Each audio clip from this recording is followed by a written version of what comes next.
మాకెందుకు మాది కాదు ఆ నినాదం గని అవగాహన లేకున్నది కొంత సమాజం రాజ్యాంగం ప్రతిఫలాలు పొందుతూ జనం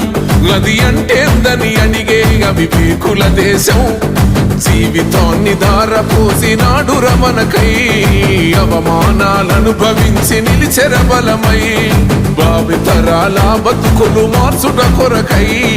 అనసబడిన వాళ్ళ కొరకు పుట్టెర వెలుగై నువ్వు చదువుతున్న ఈ చదువు ఆయన రాత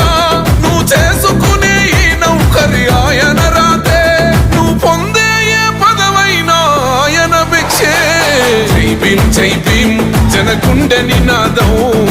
అందరం ఒకటై గెలవాలి సమాజం జై భీమ్ ఒక యుద్ధ నినాదం అందరి కోసం గది పోరు ప్రవాహం